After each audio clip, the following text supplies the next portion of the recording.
Tony Hawk's Underground is a game developed by Neversoft and published by Activision, which was released in 2003. This game came out after Tony Hawk's Pro Skater 4 and is the first of a spin-off series, if you will. With that in mind, it should be played and treated as something entirely different from the previous 4 games. Unlike the previous games in which achieving a high score was most important, the focus now lies on the story mode. The story begins in New Jersey with the player character dreaming of making it big as a professional skateboarder. He shares his dream with his best buddy in the entire world, Eric Sparrow. Eric being your bestest buddy in the whole wide world, naturally you practice riding the skateboard together every single day. You're a little bit better than Eric, but that's okay. You're BFFs, so I'm sure he won't mind. What do you mean he double-crosses you 2 levels down the road by not signing you onto the list of amateur skateboarders for a popular skateboarding competition? Yeah, about that. Eric pretty much becomes a douchebag not 2 levels down the road, and from that point on you're on your own in the big bad world. You manage to find a way into the competition and even win it, which opens up a range of possibilities and skate teams from which to choose. You then get signed on a team and get to do loads of cool stuff. Yada yada yada, Eric double crosses you 2 more times, oh no big shocker, did not see that coming, yada yada yada, you become a pro skateboarder, yada yada. The story itself isn't very strong or original, but it is fun to start at nothing and work your way up to the top. I know that may sound all too familiar, but what I mean is it's fun to do it as a naive youngster with big dreams and too much time on his hands, instead of a washed out older man with big dreams and too much blood on his hands. You do get a good sense of progression as you do unlock more skateboard designs and even increase your stats depending on where you are in the story. You also get to fully customize your character down to the surname, age and hometown. You even get to build your own skate park, skateboard and skate tricks, so nobody's arguing that the game is lacking on the customization side of things. Really, this game isn't a skateboarding simulator, it's an RPG. The game is about you as a professional skateboarder. You get to go off on an epic adventure throughout the United States of America in order to become the one true skate god. You pretty much decide how you skate and how you go about beating the story. There are no truer choices than the ones you make in this game. There aren't any of those fake dialogue or course of action choices you see in the popular RPGs that delude you into thinking you have the freedom to make choices. The game's campaign is set up like this. Get to the end of the level. That's it. They never tell you what your options are, meaning they never force you to make a decision. You could spend 500 years, well, not literally, but you know what I mean, just skating around New Jersey before you even initiate the first mission. Even though you have to beat a set amount of missions before you move on to the next batch of missions or even the next level, the game just hands you a skateboard and sends you on your way. There are also no tutorial missions that explain how the game works or how you can do certain tricks. Granted, scattered across the first few levels there are some missions that require you to do certain tricks, which will then show you what buttons you should be pressing. The very first mission is a tutorial mission of some sorts, however you don't start off the game in a mission, meaning you can still ride around on your skateboard if you so desire. You don't even have to do all the missions, you just have to beat a certain amount in order to progress through the campaign. Beating all the missions, however, will unlock a list of cheat codes, which you can access in the options menu. Completing the story mode twice will also unlock a different ending cinematic, which, trust me, is absolutely worth watching. The story mode is fun, the plot is maybe not so original or strong, but it isn't by any means boring. There's some good humor in there and stat grinding feels oddly rewarding. It's got 4 levels of difficulty ranging from very easy to very hard. You'll hardly or never fall flat on your face on the easiest difficulty setting, and you'll hardly or never land a trick on the hardest difficulty setting if you're an inexperienced Tony Hawk player.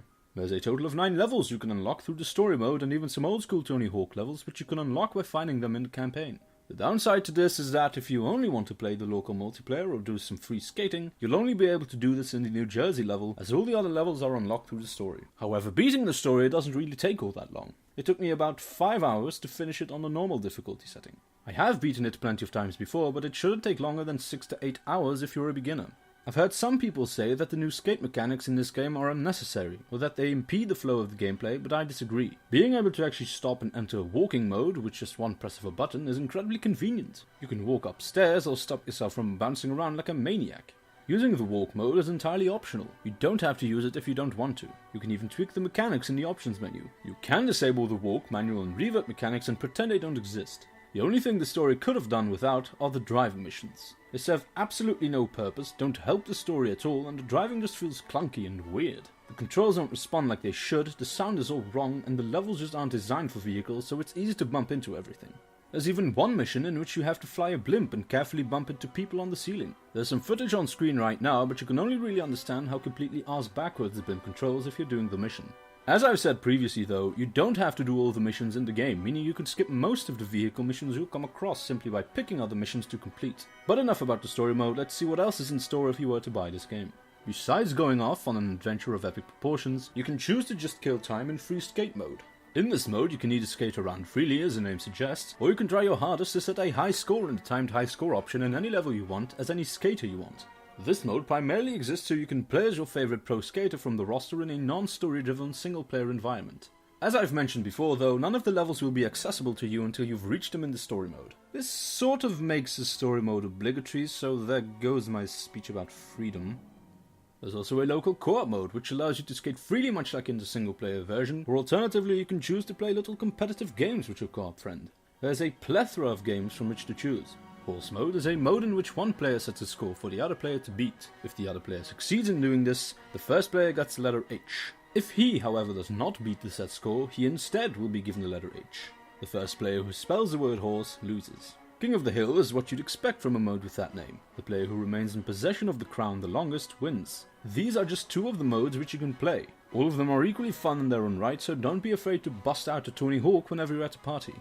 Speaking of parties, you can also customize a skater, design a trick to use in-game, build a park, or even create your own skateboard deck. All of which you can use in these single player or co-op modes.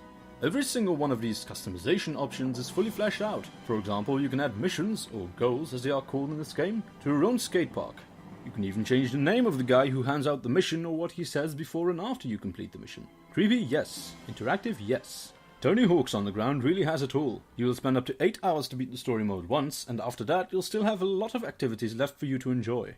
All in all, I had loads of fun playing the story mode back in the day, and I had loads of fun playing it again now. While the graphics aren't all that amazing anymore, it's still a good Tony Hawk game to play or even make videos about.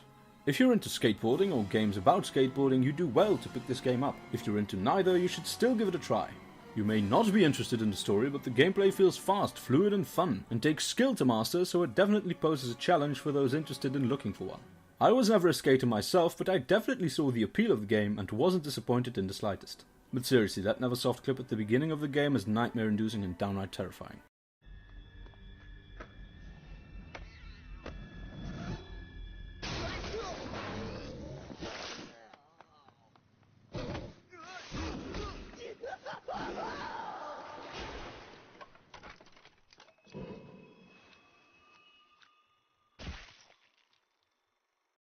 Oh my. Thank you for watching this video about Tony Hawk's Underground. I hope you enjoyed watching it as much as I enjoyed playing the game again. You can tell me how much you enjoyed it by clicking the like or the dislike button below this video, or by leaving a comment. If you loved this video, why not click subscribe, as I do plan on making more videos like this in the foreseeable future. You can also click the annotation on the screen, which will take you to a previous video I did about Star Wars Battlefront 2. Thanks again for watching, and have a nice day.